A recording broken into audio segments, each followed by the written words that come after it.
Please.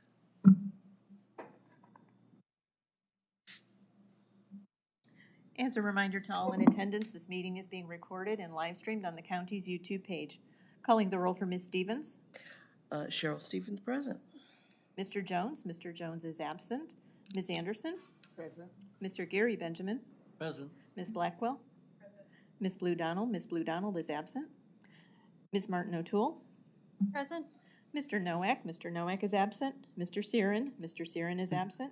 Mr. Keith Benjamin, alternate for Ms. Wheelo. Present. Mr. Zone. Mr. Zone is absent. Madam Chair, you have a quorum. Thank you. Is there any public comment? No, Madam Chair, no one has signed in. Okay.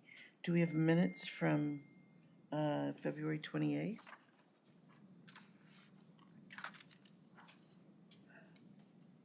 Looks like we do.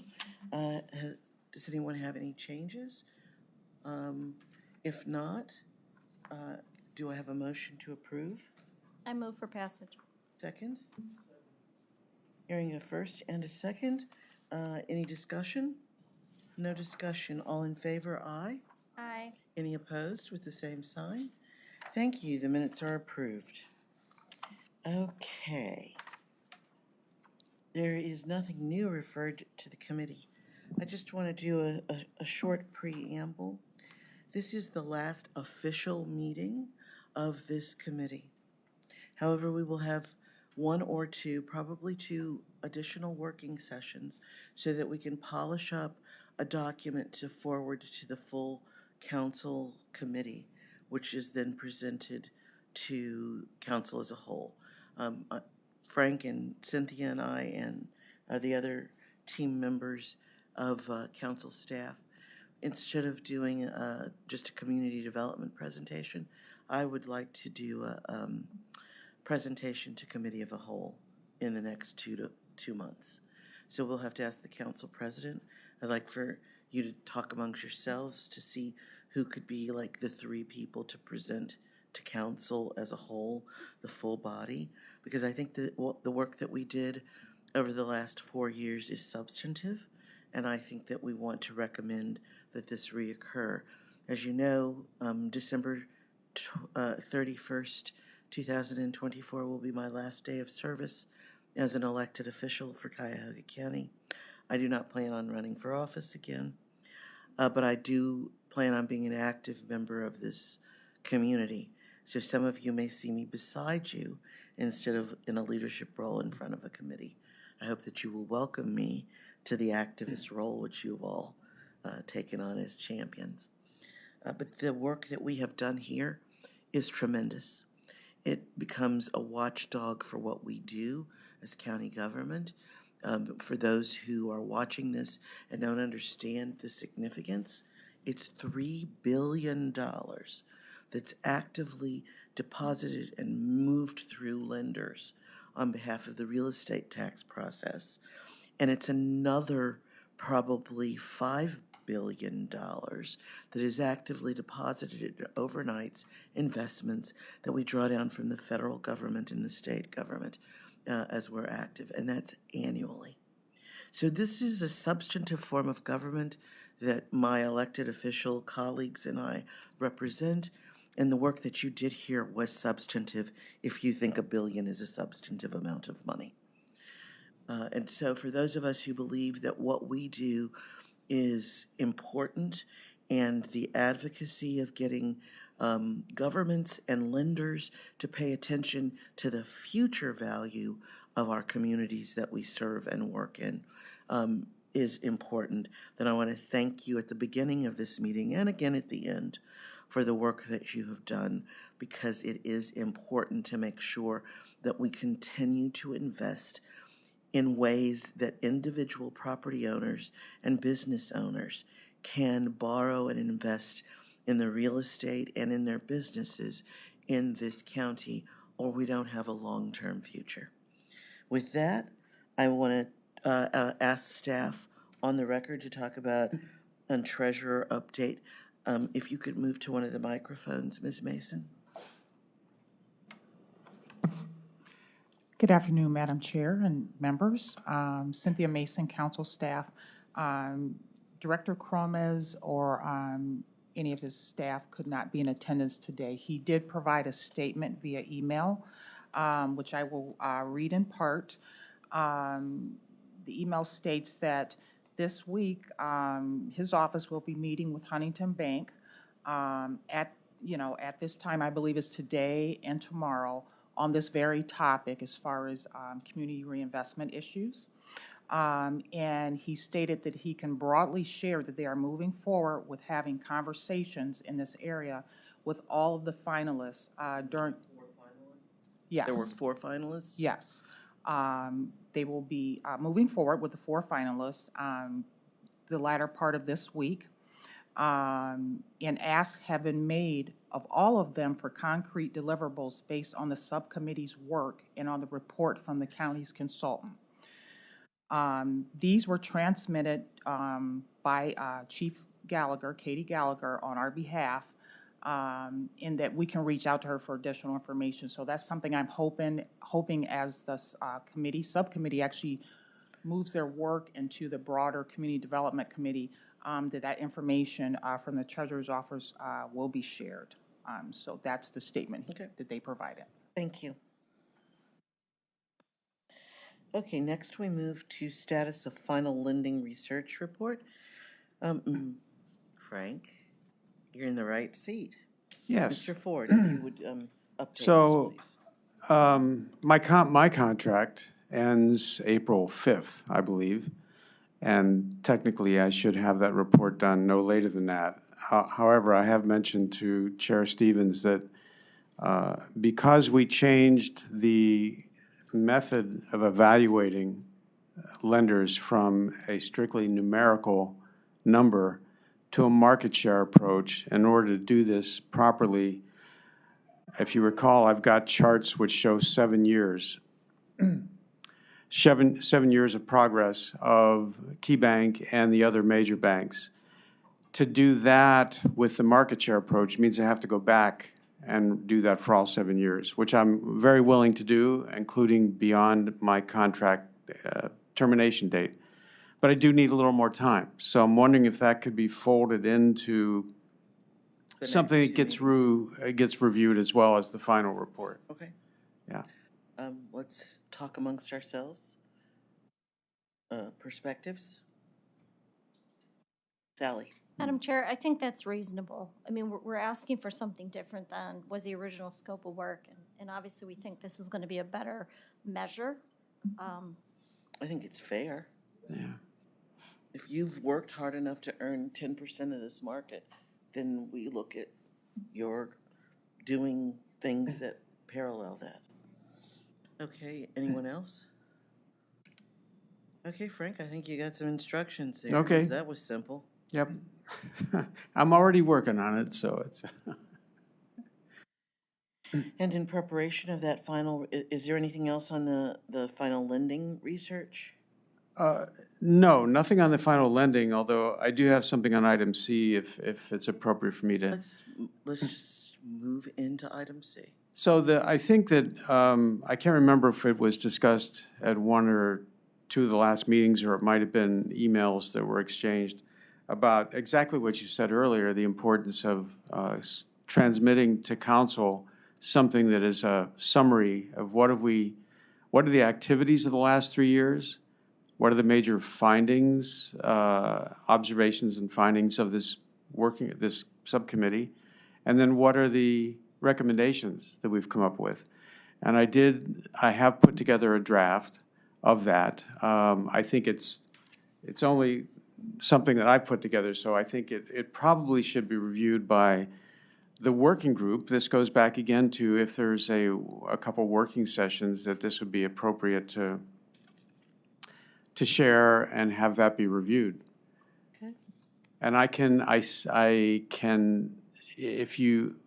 should this be delegated first to the working group that we had over the last few years and have them then present it to a reconvening of this group in its different context? So that we don't have a meeting that's only 3.5 minutes long? Yeah. Could you go over this? Yeah, with I can us actually give you highlights. now? Yeah, I And can. we have some discussion of it, and that way the working group Absolutely. has a sense of where a majority of Yes. this body would like to go.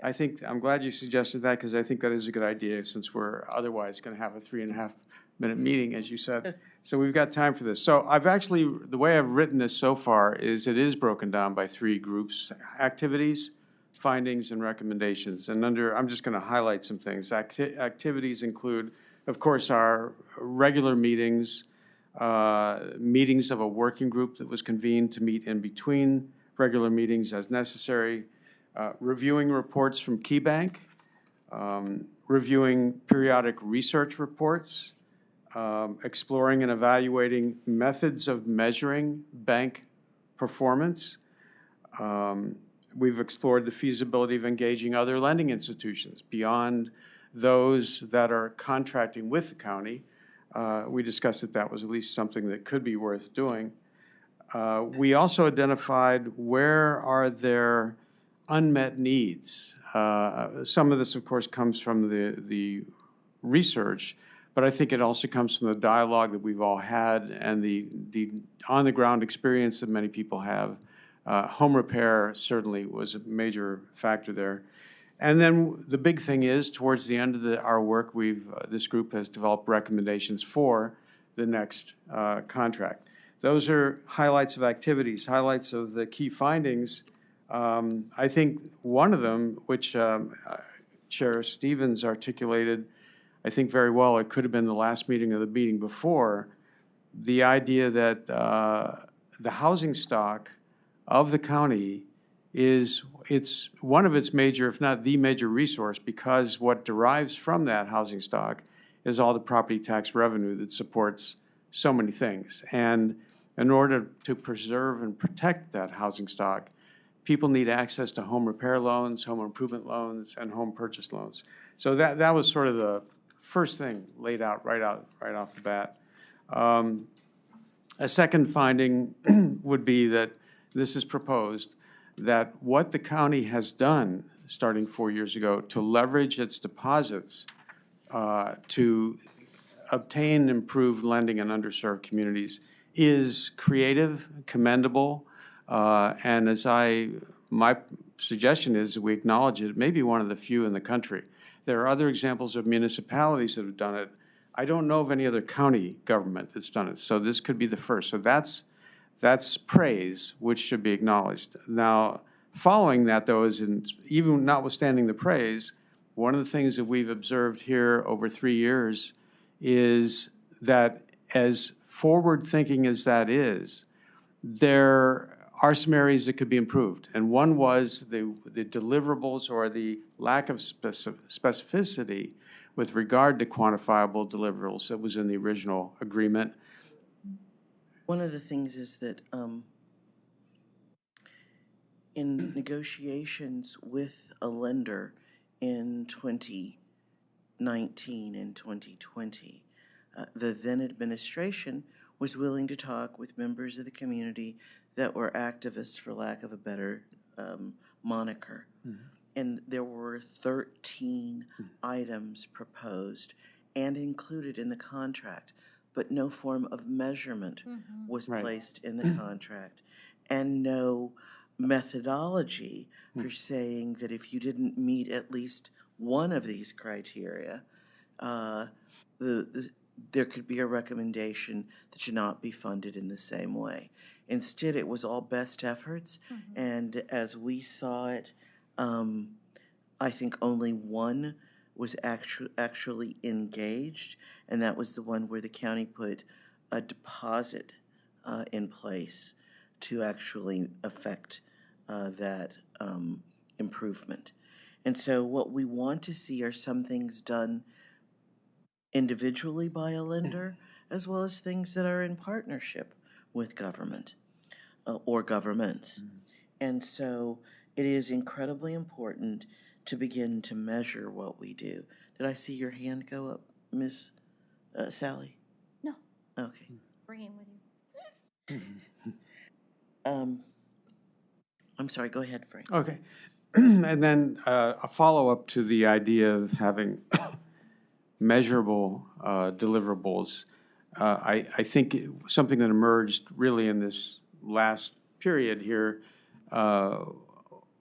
I think it would be fair to say that the subcommittee arrived at an awareness or a conclusion about something that just merely looking at those measurable objectives as a number, say increasing from 80 loans to 100 loans, for example, is actually insufficient. And I think this was really pointed out, articulated well by Kevin Nowak with CHN Housing Partners, that when interest rates change, as they could from time to time, from year to year, that could throw that out of whack, that you could have fewer applications, therefore you have fewer loans, and it's not necessarily something that you could blame on the individual lender if they didn't get the loan applications in the first place. So what I think the committee has arrived at is the idea that some other type of method, and we've talked about a market share approach where we look at the individual lender's share of the loans that are made overall to underserved populations and borrowers.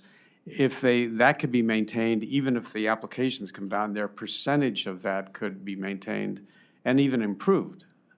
Then moving on to the other thing, I think that we discussed or observed or found that there are specific threats that undermine that housing stock that we are concerned about. One is home ownership is declining, and some of this does come from the research that was presented. But as I said earlier, I think it also comes from observations that people on the subcommittee have on their own. Home ownership declining, lack of access for home repair and home improvement loans, lack of access for home purchase loans, particularly in minority communities. And then the recent trend over at least 5 years of an increase of out-of-state investors who are willing to pay cash for properties, and that tends to undermine home ownership opportunities. There were only a couple more that I put in the draft. One was just an observation that there are opportunities perhaps to engage with other lenders and financial institutions beyond those that are contracting. And then the final one is an important one, I think. In fact, interestingly enough, it was raised, I believe, at the last meeting by Mayor Seren. And I went back and looked at the minutes from the very first meeting of this group, December 9th of 2020. It was actually raised there also, which is that could the lessons learned from what the county does to leverage its deposits be shared with municipalities? Could South Euclid, could Cleveland Heights, could they do the same thing with the monies they have on deposit? And so there's an opportunity to take the expertise that's been developed here and export it or share it with other municipalities. So that wraps up the findings or observations that I had. I can move to the recommendations if you want me to, or stop there. Yeah. Yeah, and this is just a draft, so I'm assuming that once people have a chance to look at this in detail, make notes in the margin when there's a follow-up meeting, there very certainly could be other things that I haven't thought of. Recommendations, well, number one would be that we're now looking at another 4-year contract. And a recommendation would be that there's some body of people, if not this body, similar to this body with this kind of expertise, that could help the county oversee and monitor that next 4 years in some capacity. I think that's undefined.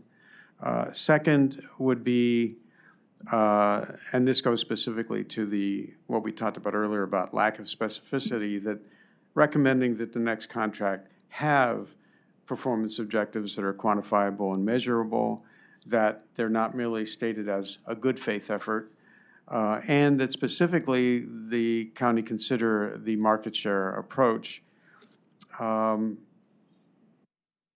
Another one is, while this may be self-serving, I think it's in the interest of everybody that the county really should continue doing research to track and monitor lending generally, certainly on those lenders that are partners, but on all lenders. And I will say, whether I'm asked to do it or somebody, I think it should be done. That's my personal opinion, and I'm suggesting that could be something that the committee could recommend. Another one would be, if there's time and interest to do it, possibly recommending that the county figure out a way to engage other financial institutions beyond those that are actually in a contract for deposits, but engaging them in conversations about how they could improve their lending. And then the last thing on the list is, again, thinking of how to take the expertise that's been developed and this idea of leveraging deposits and helping municipalities, suburban municipalities who might like to replicate this for their own deposits. And that's the draft so far, but would still need to be reviewed, of course. I guess the main thing, do people think is it headed in the right direction? That might be the good question.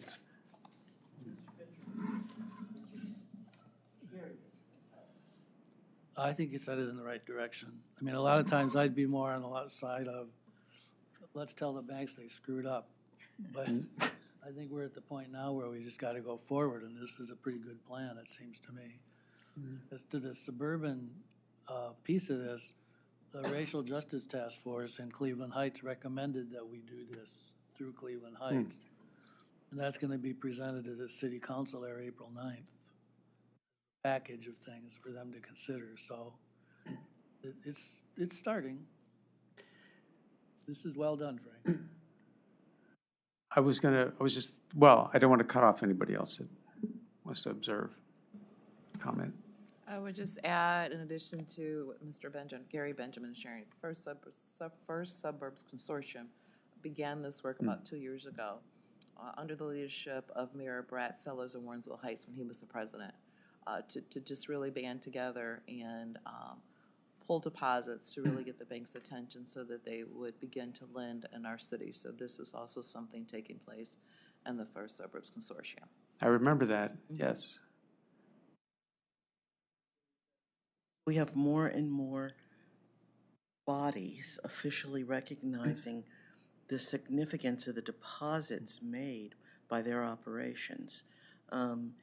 And the value of them to the lenders, because all of the larger lenders were and are interested in the county's deposits. And I know from my work in Cleveland Heights, there was interest in how to get deposits. And when I wasn't a junior gopher, because I was a director, so I guess I was a gopher. You were never a gopher. Well, when you met me, yes. So I was director of planning for the city of Cleveland Heights, and someone I had that we had started our careers together in Cleveland, and she went to work for a bank, and I continued to work in the public sector. We had lunch one day, and the division which she was working for wanted to finance, leases on vehicles instead of sales. And so between our conversations and then conversations with the finance director and the city manager, there was a book of business to get us cars using lease instruments as opposed to outright acquisition. And she said at the lending meeting after there was final agreement months later, who brought this deal to us? How did you get in? We haven't gone into municipalities before. And when she raised her, well, how did you do that? Because the planning director is an old friend. We had our first or second jobs together. Oh, so maybe we should begin to call on finance directors. So now the market has changed significantly, and everybody has the option to buy or lease, depending on the size of their portfolio. But these conversations begin somewhere, and so our starting this out with specific recommendations at the end of 4 years and making a recommendation that council and the executive watch what is done and measure it. And I'm hoping that in the next council term, since we have members of council that are up for a re-election this year, that there will be a continued commitment to watch what lenders do in our marketplace to ensure financial viability of one of our largest assets. Other statements from my colleagues, because the next topic is transition. I have Ms. Martin. just a comment. As I said in the last meeting, Madam Chair, you've given stature to the work. The previously, some of us, it was a David and Goliath situation for us, for rocks at the giant here. And I think, the work's just getting started, and we realize, and we welcome you to the ranks of activists again. And we certainly embrace your role there. But I think something akin to an annual scorecard Ooh, that I like the that. county publishes. It will have reputational effects to banks if they're not very high on the scorecard, and that other cities can direct their deposits accordingly. But I think, that would give so much elevation to this work, in terms of every year we look at this, and every year this matters to people here in the Cuyahoga County. Then I think we need to produce that scorecard and present it publicly at the time that we meet with county council as a whole. Mayor. Madam Chair, I also concur and was also wondering if maybe that annual scorecard can include not just mortgage lending, but also home repair. Yeah, small loans for home repair, additions, things like that. So 2 measurements? Are you thinking a third with small business lending or minority business lending? Would make sense. Okay, we'll have to talk about that in the first work session. Anybody else with I'm not hearing any opposition to a scorecard? Oh, no. Okay. Then the work committee will get a first stab at a scorecard. As I have previously said, I am delighted by the work that we have accomplished here together. We now transition to something new.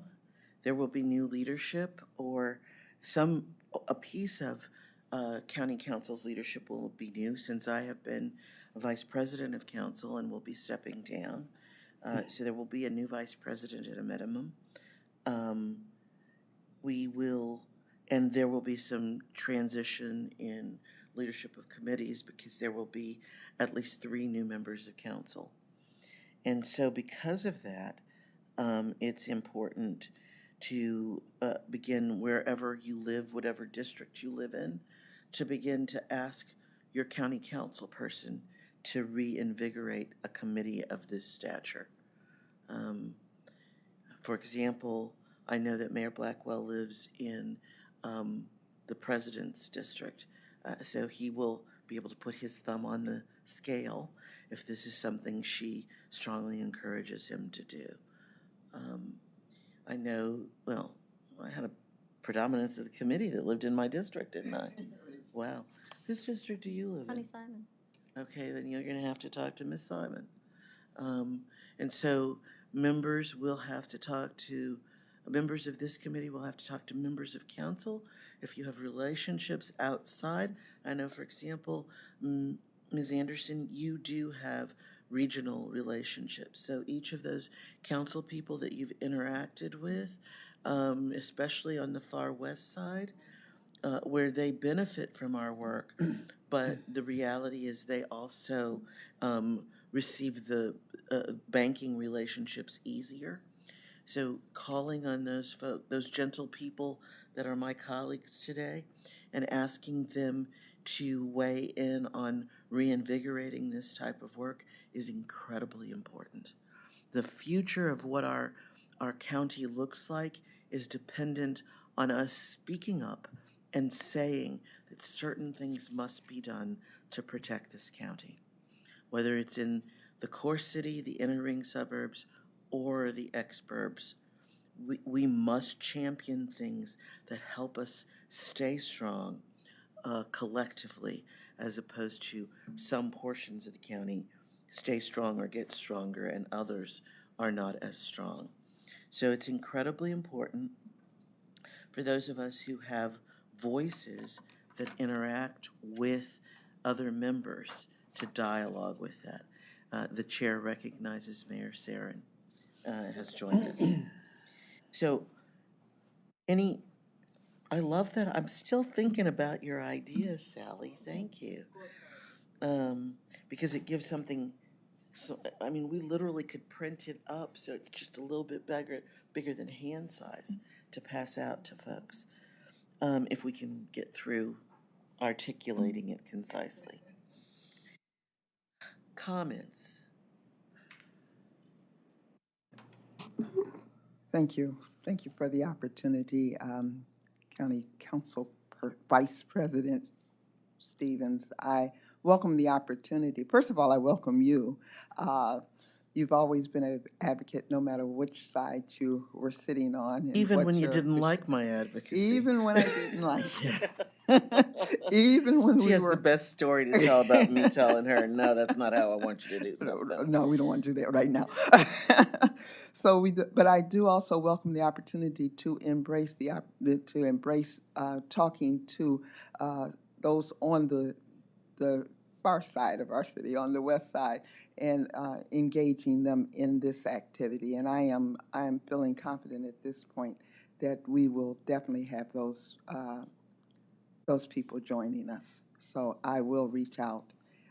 Your name carries a lot of weight, so I will be using your name So I'm too. thinking occasionally I'll have to go with you. That's what I'm thinking. Your name carries a lot of weight. Thank you.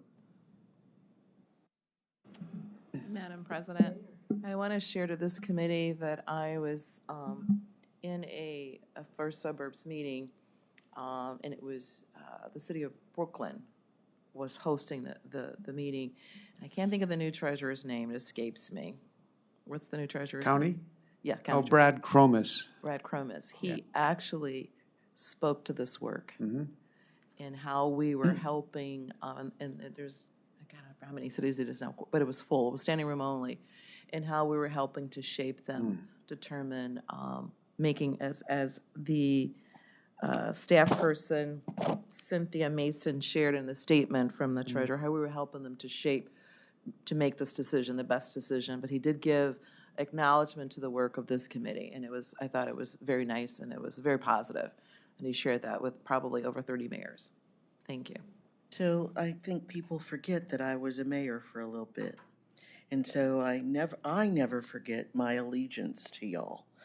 I don't know, Khalil might say, oh yeah, but that's the friend, the piece that we're with each of the three of you, I have a personal relationship as well. And so of course you don't want your friend to have too big of a head.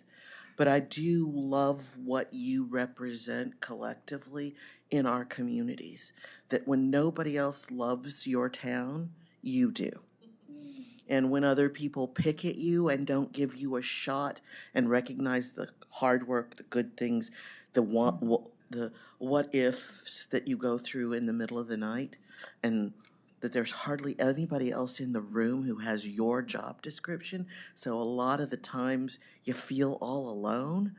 And you think, what am I working hard for?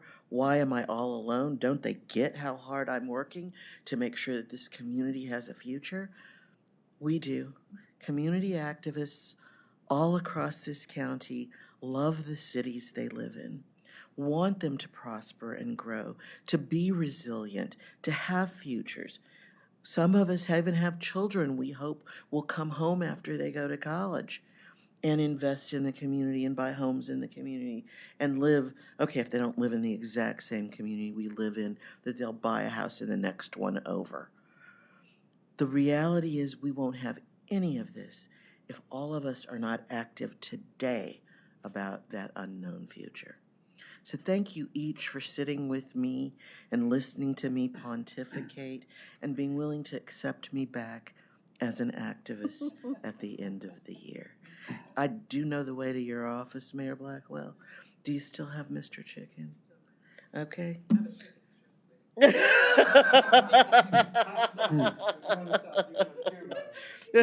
Oh, so you mean you and Georgine are going to have me for lunch too? If there are no further statements, Mayor Seren. For one, I want to apologize for my tardiness. A meeting ran a bit longer than I anticipated. But I wanted to just briefly say that when this committee started, I was not operating with the city perspective. I was on this committee and I was appointed when I was a staff member here at the county. And my perspective and my thought process was focused, from that vantage point.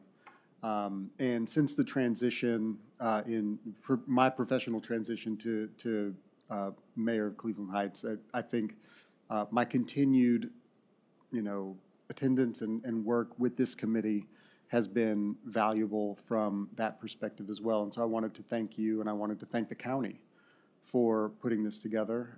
Thank the county council for putting this together.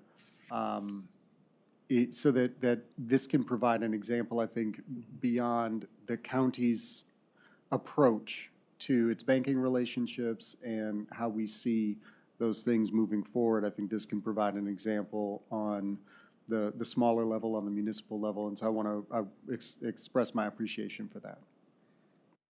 Thank you. I want to piggyback on that. As a cheerleader for Cheryl, I'm not surprised that this went really well and came out with a good product.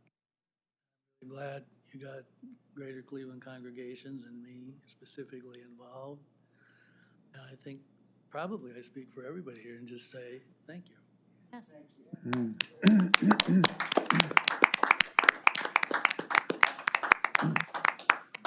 I know that I can't have a big voice. My voice is bigger than I am physically. For those of you who've known me for a few years, you know I am one of the most fortunate people in this country. I love what I do. All the pieces of it, affordable housing, economic development, and good government.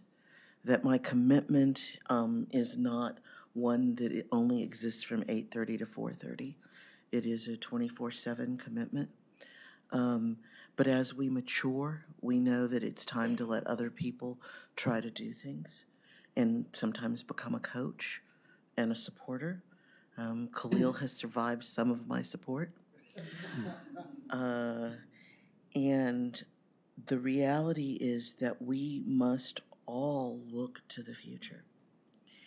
And I hope that if anything that sticks with you, to those of you who have at various times been Cheryl cheerleaders, it is folks who are committed to the communities that they serve. So you may not have ever seen yourself as a cheerleader, but your commitment to service is incredibly important. And as usual, you can call on me to help you get what you need to do. I think for several of you, just a call meant I showed up or listened and tried to be helpful about how we keep our communities headed in the right direction, even when people want to pull it away from us and take it in the wrong direction. It is without fail that there will always be moments that make us sad or blue, but there will always be happy dance moments. And when we have those happy dance moments, they're over a project where we finally, after years, inked the deal and the developer is able to begin the work, or it is the moment when the ribbon is cut and it's a housing project and you have seniors move into affordable housing, or it's the moment when a neighborhood plan's first project gets done. I mean, there are so many moments of renaissance for communities if leaders like us never give up. So thank you for partnering with me on this adventure so that it's no longer an adventure for the next group. It is a path that has clearly been paved for them to walk on and continue to encourage lenders and investors to participate in deals in our communities. So without further ado, I call the last meeting of the Cuyahoga County Reinvestment Advisory Subcommittee to a close, and thank you for your service. Thank you. Thank you.